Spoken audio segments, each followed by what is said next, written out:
오늘의 말씀 신약성경 누가복음 15장 25절로 32절까지 말씀입니다. 신약성경 121쪽입니다. 다같이 한 목소리로 함께 봉독합니다. 시작. 맏아들은 밭에 있다가 돌아와 집에 가까이 왔을 때에 풍악과 춤추는 소리를 듣고 한 종을 불러 이 무슨 일인가 물은데 대답하되 당신의 동생이 돌아왔음에 당신의 아버지가 건강한 그를 다시 맞아들이게 됨으로 인하여 살진 송아지를 잡았나이다 하니 그가 노하여 들어가고자 하지 아니하거늘 아버지가 나와서 권한대 아버지께 대답하여 이르되 내가 여러 해 아버지를 섬겨 명을 어김이 없거늘 내게는 염소 새끼라도 주어 나와 내 벗으로 즐기게 하신 일이 없더니 아버지의 살림을 창녀들과 함께 삼켜버린 이 아들이 돌아오매 이를 위하여 살진 송아지를 잡으셨나이다. 아버지가 이르되 예 너는 항상 나와 함께 있으니 내 것이 다 내 것이로되 이 내 동생은 죽었다가 살아났으며 내가 잃었다가 얻었기로 우리가 즐거워하고 기뻐하는 것이 마땅하다 하니라. 아멘. 하나님 우리 아버지와 우리 주 예수 그리스도로부터 은혜와 평강이 여러분 모두에게 충만하시기를 주님의 이름으로 축원합니다. 의학사전에 우리나라에만 있는 병이 두 가지가 있답니다. 신병하고 화병이랍니다. 이것은 오늘날 우리 사회에 분노조절 장애라는 심각한 사회적 질병으로 일어나고 있습니다. 지난달 2일 부산의 한 버스 안에서 20대 여성이 3살짜리 아이를 폭행한 사건이 있었습니다. 말리는 그 아이의 할머니의 팔을 물어뜯은 일명 좀비녀가 나타났습니다. 이유는 아이의 팔이 자기 몸에 닿았다는 이유였어요.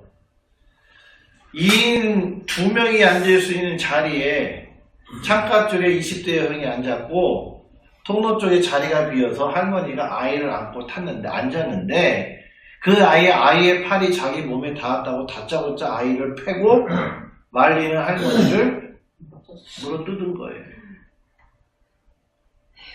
그게 이유예요. 자기 몸에 닿았다. 아이의 팔이. 그리고는 자기는 분노조절 장애라고 주장을 합니다. 법원의 현명한 판단을 기다립니다.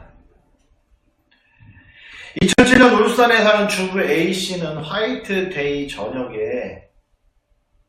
남편을 살해했어요. 화이트데이 저녁에 회사원인 남편이 퇴근할 때 함께 만나서 동네 근처 고깃집에서 집 근처 그 고깃집에서 저녁 식사를 하고 집으로 귀가하던 중에 남편에게 카페에 가자고 제안을 했는데 남편이 거절을 하고 그리고 그냥 집으로 가서 누워버렸어요. 아내가 이 A씨가 화가 나가지고 베란다에 있는 화분을 남편에게 던졌고 남편이 격분해서 아내 뺨을 2-3차례 때렸대요. 그랬더니 아내가 이성을 잃고 칼을 가지고 찔러 죽인 겁니다.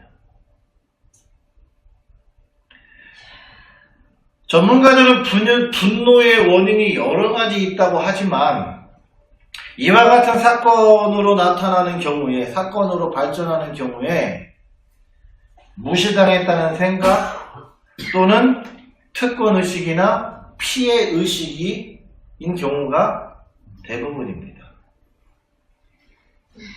아내의 분노 요인을 한번 볼까요? 화이트데이에 분위기 있는 카페에서 차 한잔 할 계획이었는데 남편에 의해서 차단되었어요. 제한이 목살되자 자기 존중감이 상했습니다. 이날은 남자가 여자에게 배려하는 날인데 배려받지 못했네요. 그래서 평소 하지 않은 일을 했습니다. 감정을 다스리지 못하고 눈에 띄는 화분을 던졌고 남편을 먹여 살리기 위해서 요리하던 칼로 남편을 죽였습니다. 남편의 경우를 볼까요? 자기는 할 만큼 다 했는데 받아들여지지 않았습니다. 하루 종일 직장에서 시달리고 피곤해서 쉬고 싶은데 이해받지 못했어요. 화분이 날아왔습니다. 순간 폰을 잡지 못하고 아내의 뺨을 때렸습니다. 결국 남편도 아내도 서로에게 기대하는 기대치가 달랐고 그것이 이루어지지 않았을 때에 존중받지 못했다고 느껴서 분노가 치밀어 오른 것입니다. 지난 주일에 분노를 다스리는 것은 감사라고 했습니다. 소방관을 예를 들어서 말씀드렸듯이 이 이 감사도, 분노에 대한 감사도 초기 대응이 아주 중요합니다. 그 때를 놓치면 소용이 없어요. 감사해야 될 때 감사해야 돼요.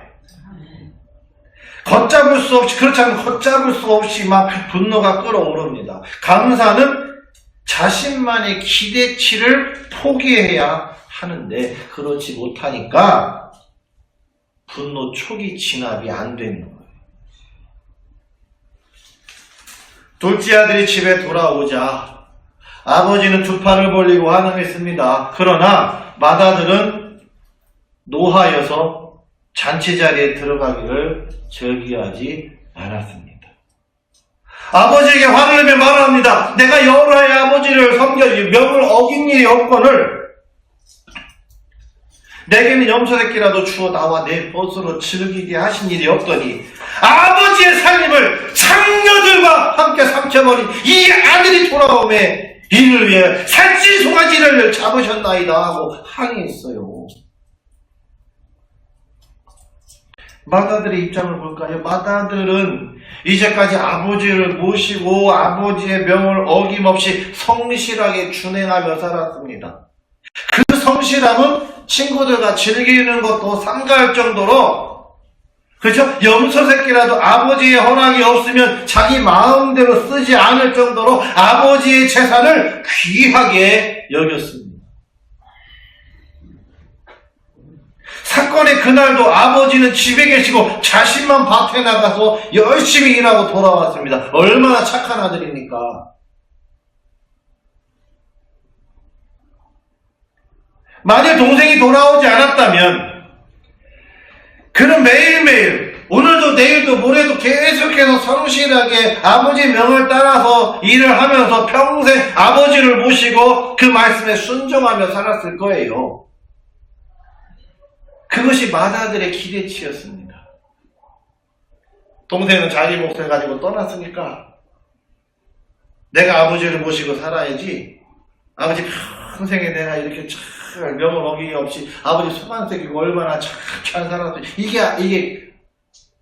그게 이 맏아들의 기대치였어요. 그런데 돌아온 동생을 위해서 아버지가 살찐 송아지를 잡았다는 사실이 자신의 기대치의 손상이라고 여겼던 것입니다.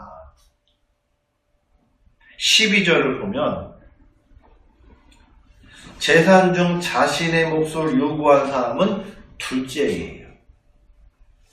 맏아들은 구하지 않았습니다. 그런데 아버지가 그 살림을 각각 나누어 주었습니다. 헬라어 원문에 따르면 그 재산을 각각 분할해 주었다는 뜻입니다. 그러니까 지금 집에 남은 재산은 누구 거예요? 큰아들 거죠. 그래서 31절에 내 것이 다 내 것이라고 말합니다. 헬라어 원문의 의미는 나의 모든 소유가 다 너에게 있다라는 뜻이에요. 여기서 말하는 아버지의 모든 소유는 너는 항상 나와 함께 있으니 이 구절이 전제예요. 즉 집을 떠난 둘째 아들이 누렸던 것들은 그냥 자기 몫의 재산을 가지고 나갔지만 이 둘째 아들과 달리 아버지와 항상 함께 있어서 그가 누렸던 것들이 있습니다. 그것은 재산만이 아니에요. 아버지의 지식, 경험, 격려, 사랑. 아버지와 함께 있으므로 아버지로부터 계속 공급받는, 무슨 일을 하려고 하면 아버지가 어떻게 하면 좋을까요? 그럼 아버지의 경험, 지식 받는 거잖아요. 아버지 곁에서만 누릴 수 있는 것, 이런 것들은 재산처럼 한번 나눠줘 끝나버리는 게 아니잖아요. 아버지와 함께 있는 동안 계속 누리는 것이에요. 마다들은 자기 기준과 생각에 따라 기대치를 정해놓았기 때문에 자기가 누리고 있다라는 것을 깨닫지 못했습니다. 그래서 자신은 염소 새끼도 받지 못했으니 억울하다. 나는 친구들과 제일 밑에도 없이 열심히 일했는데 저 월급 먹고 놀다가 자기 몫을 다 탕진하고 돌아온 녀석을 위해서 사치의 손가지를 잡는 것이 얼마나 불공평하냐 생각한 거예요. 그런데 마다들은 한 번도 아버지에게 염소 새끼라도 달라고 요구하지는 않았습니다. 자신이 기대하는 때만 된 그 때만 바라보면서 아버지를 참 공경을 하고 참 공양을 하고 후회 없이 아버지가 세상을 떠난 다음에 그 다음에 자기가 누릴 것들을 기대하면서 하루하루를 살았던 거예요. 만일 열심히 일했으니까 아버지나 친구와 좀 놀게 염소 새끼 한 마리만 주시면 안 돼요? 그렇게 요구했다면 아버지는 뭐라고 했을까요? 이미 다 내게 준 것이니 네 마음대로 해라. 한 마리를 잡든 두 마리를 잡든 네 마음대로 해. 아마 그러셨을 거예요, 아버지는. 그런데 안 했어요, 아들은.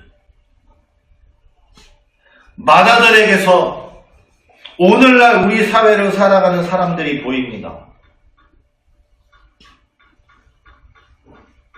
지금 주말마다 서울에서 모이지요. 얼마 전에 보니까 경상도 지역의 대학교 교수들도 지금 난리 났습니다. 물러나라고 지금. 왜 인재사 얘기하는지 몰라요. 2년 반 전부터 얘기했으면 이런 일이 없었을 텐데.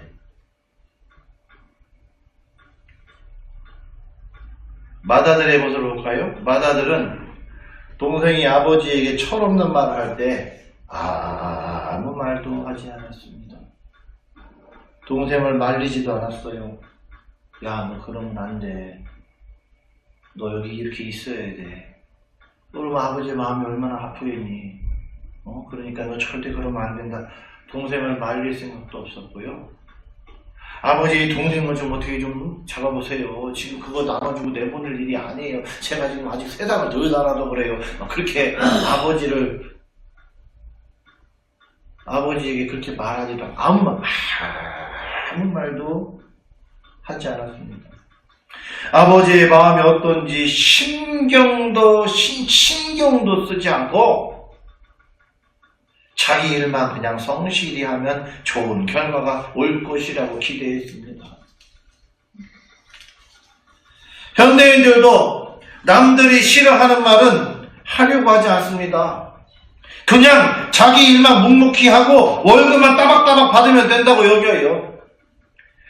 누가 무슨 말이라도 할라치면 그런 말할 여유가 어디 있느냐, 그런 말에서 뭐 하느냐 말합니다. 그런데 자기 기대와 같이 안 됩니다. 그러니 분노가 일어납니다. 내가 이렇게 성실히 일하는데 나는 왜 괴로운 일이 생기고, 나는 힘든데 왜 저 사람은 저렇게 행복해 보이나?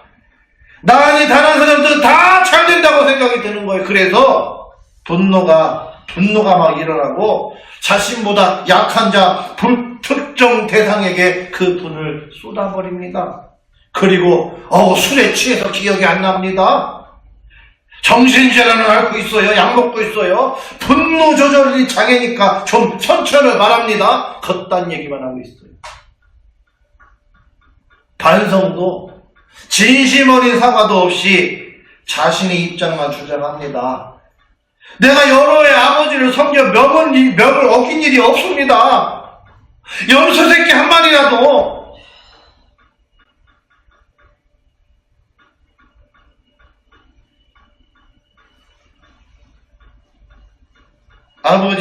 아버지의 신경을 헤아려서 아버지로 위로하지도 않았고, 동생이 철없는 소리 할 때 말리지도 않아놓고,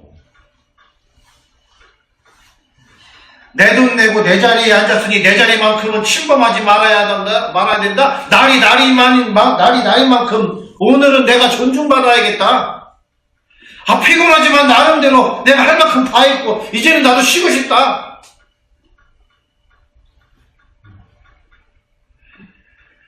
우리는 살면서 분노할 수 있습니다. 그러나 그 분노가 폭발하기 전에 해결할 방법을 찾아야지요. 어떤 사람이 자신의 분노를 해결하기 위해서 상담사를 찾아갔습니다. 상담사가 말하기를 분노를 해결하는 가장 좋은 방법은 싫어하는 사람들에게 편지를 쓴 다음에 불태우는 것이라고 했어요. 뭐라고요? 싫어하는 사람에게 뭘 쓰라고? 편지를 쓰고. 내담자가 상담자의 말대로 편지를 썼더니 정말 효과가 있더랍니다. 그 사람 말이. 그는 편지를 쓰면서 자신이 무엇 때문에 그를 싫어하는지, 무엇이 화나게 하는지 적으면서 자기 분노의 원인을 파악했던 것이고, 그것만으로도 분노를 내려놓을 수 있었던 것이지요. 성도는 분노를 어떻게 내려놓아야 할까요? 저는 두 사람에게서부터 해결 방법을 찾습니다. 처음은 제가 참 좋아하고 가장 사랑하는 우리 예수님. 여러분도 사랑하시죠? 대답을 안 하는 저기 저 뒤에 앉아 계신 분은 나만 사랑하는겨?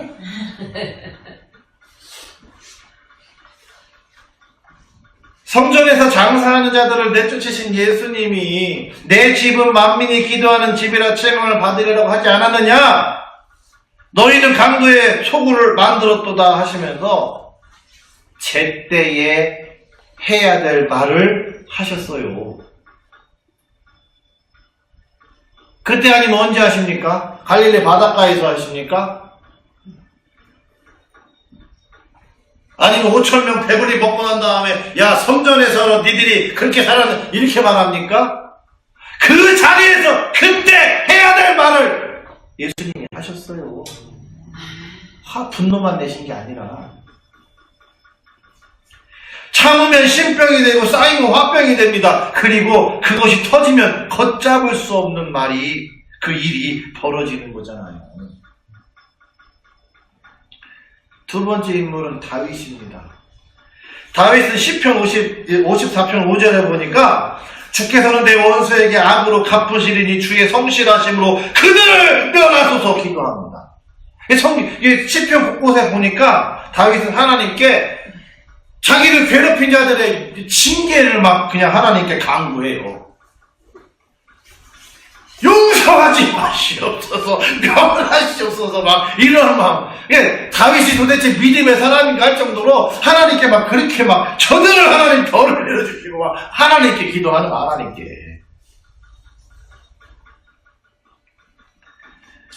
예수님께서는 낮에는 가르치시고 밤에는 감람산에서 기도하시면서 분을 내려놓으셨습니다. 가룟사람 유다가 자신을 팔아넘긴 것을 제자들에게 말씀하신 후에도 얼마나 속이 끓어오르시겠어요.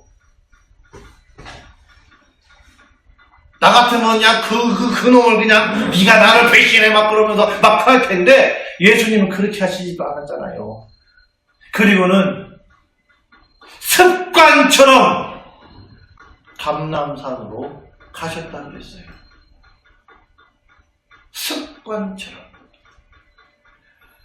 우리는 분노가 일어나면 그 즉시 고맙고 감사한 것을 깨닫도록 하나님께 먼저 기도하고 분노가 일어나는 이유를 그대로 모두 다 하나님께 알아야 합니다. 습관처럼 예수님이 하셨던 것처럼 습관처럼 주여 어찌하오리까. 내가 이 상황에서 내 아내에게 내가 감사한 게 무엇입니까? 내 남편에게 감사한 게 무엇입니까? 저 사람에게 내게 감사한 게 무엇입니까? 고마운 게 무엇입니까? 아내가 오늘 그냥 바렌타인데이라고 화이트데이라고 사탕도 준비를 못했는데 나는 그냥 고깃집에 가서 그냥 고기 구워주는 것으로 그냥 만족을 하네. 내가 감사하네. 고맙네. 내가 사탕도 준비 못하고 꽃다발도 준비 못했는데 아마 그랬다면 아이고 우리 남편이 오늘 하루 종일 그냥 회사에서 시달려서 피곤할 텐데 아이고 그냥 이렇게 그냥 내가 저녁도 안 하고 그냥 고깃집 가자니까 그냥 고깃집을 갔네. 아유 고기도 구워주고 쪄놔주고 고맙네. 그렇게 생각했다면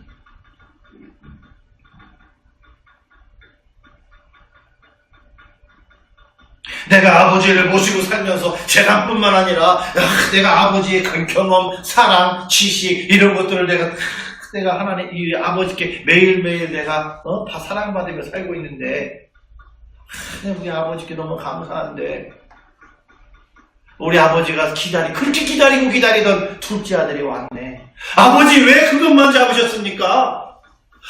이것도 잡고 저것도 잡고 더 잡아야지요. 아마 그랬을 거예요. 맏아들이 그랬다.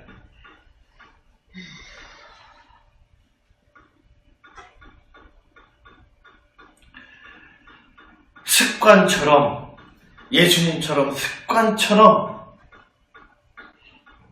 분노가 일어날 때 언제 어디서든 우리에게 귀를 기울이고 계시는 하나님이 여러분과 함께 하십니다. 임마누엘.